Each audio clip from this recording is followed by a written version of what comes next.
Next topic is inductive analytical approaches to learning.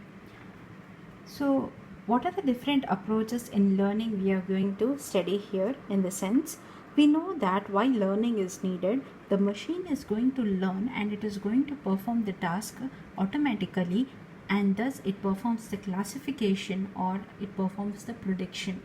Now, how the prediction it is being, what is meant by a prediction? We know that a prediction it is nothing but an hypothesis. Prediction it is nothing but, so when the system is going to predict, it must be equal to that of an actual value. So if it is not equal to that of an actual value, then we say that there is a presence of error. So now let's see the learning problem. So these are the different approaches to learning. So let's see what are the different approaches.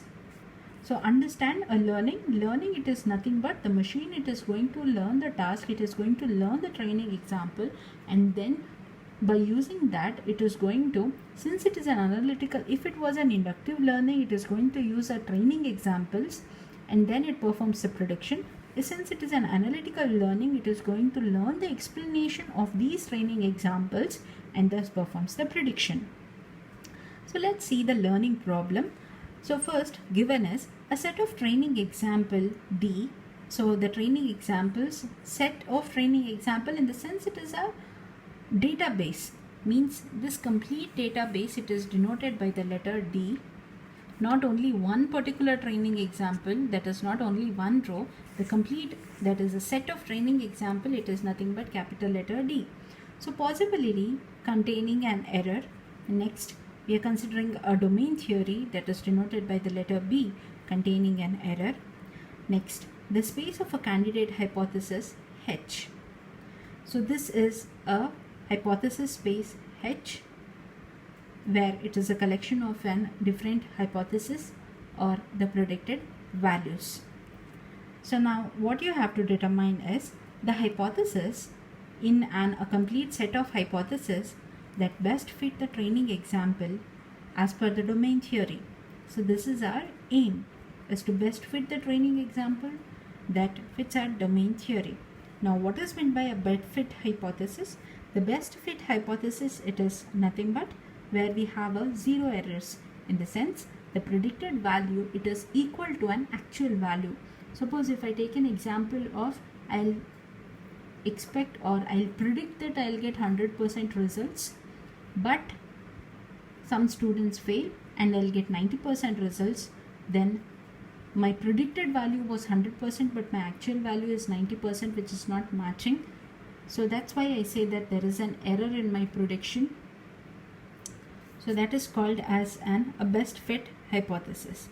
Now there are two types of an errors. The first error, it is due to a training example D and it is denoted by error D of an H. Now error due to a training example, in the sense some of the attributes and the attributes value may be missing in the training example. So that is called as an error due to a training example. Or some of the values can be repeated, attribute values will be repeated in a training example, or some of the values will be duplicated, missing, or overwritten. So all these constitutes an error in a training example and it is denoted by E error D of H. Now other kind of an error, it is due to the error in the domain theory, that is some of the explanation can be irrelevant to our target concept. So that also constitute an error and it is given by error B of an H.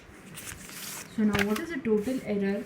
So combining these two errors, I am going to get a total error.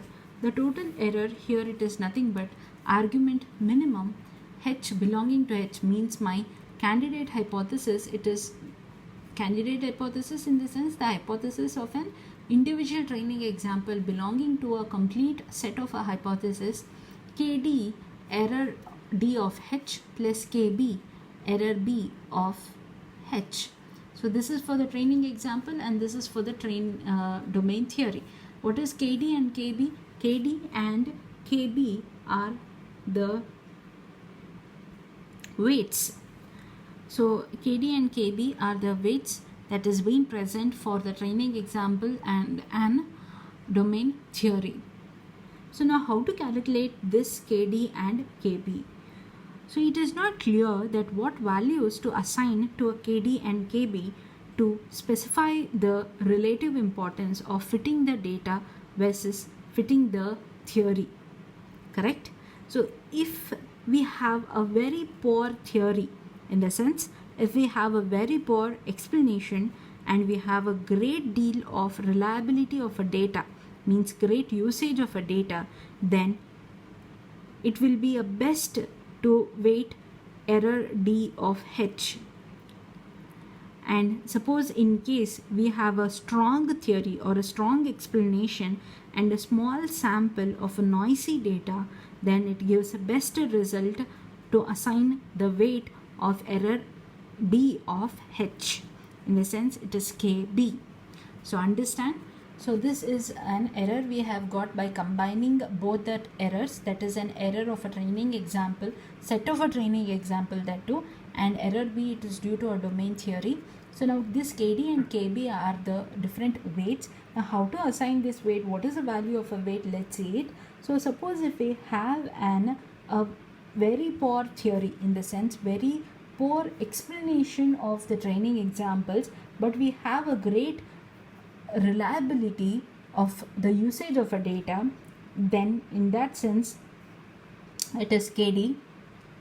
Now if we have a very strong explanation and a very small sample of a noisy data, then it gives a KB. So the other method of calculating the weights, it is through the Bayesian method or through a Bayesian perspective. So here in a Bayes theorem, it is going to calculate or compute the probability of each of the weight. That is, it is going to calculate the posterior priority based upon the observed training data and together with the prior knowledge. So that is, it helps to give the probability of occurrence of the training example, that is PD. Next, probability of occurrence of a domain theory, that is P of H. Now if both of this is combined, it forms an P of H of D. So this is as per the Bayesian theorem. So you can calculate the weight by using the Bayesian theorem also. So this is about learning the weights, and after learning the weights, it has been assigned here, and thus the combined error, it has been calculated, and we always try to minimize this error in order to get the best fit hypothesis. Thus calculating the weight, it is an important matter. So the best result, it has been obtained by calculating as per the Bayesian perspective. So let's revise it. So inductive and analytical approaches to learning. In learning, the main agenda here is to learn or to give the best prediction or to give the best hypothesis. So now what is the learning problem is, we are given with a set of a training example D that contains an error. We are given with a domain theory that also contains an error. Now we have a candidate space of hypothesis. So now we have to determine the best fit of the training example as per our training example and the domain theory. So what is meant by a best fit is, we must have a zero errors, means my predicted value, it is equal to my actual value. But where I have a two types of an error, one error it is due to a training example that is denoted by D, and other error it is due to a domain theory that is denoted by error B of H. Now combining these two errors, I am going to get the argument minimum, H belonging argument minimum in the sense, so which is the minimum value of this, that is going to be indicated. So KD of error D of H and KB of error B of H. Now KD and KB are the weights. Now how to calculate the weight is one method, it is by considering the training example and the data samples. Suppose if I have a very strong theory, in the sense that is an explanation, but I have a reliability of the data usage, then it is KD. And if I have a strong explanation but I have a very small data sample with a noisy data, then it is KB. So by using this concept, we can calculate KD and KB. And other method, it is by using a Bayesian perspective or Bayesian theorem, where it is going to give the probability of occurrence of errors of an training example and a hypothesis space, when it is combined together, so you're going to get PH of D. So thus, by using a Bayesian theorem, the weights are being assigned. The proper assigning of weights results in finding out the error. So when we get an error, exact error, we can try to reduce that error by assigning the values of weight. So if I assign the values of a weight perfectly, then the error could be reduced. So this is about inductive and inductive analytical learning approaches. Two approaches we have studied here in order to calculate the weight. Next algorithm is FOCL algorithm. So this topic, it can be for 5 marks. That is inductive analytical learning approaches, or how to calculate the weights in order to minimize the error. So that could be asked for 5 marks.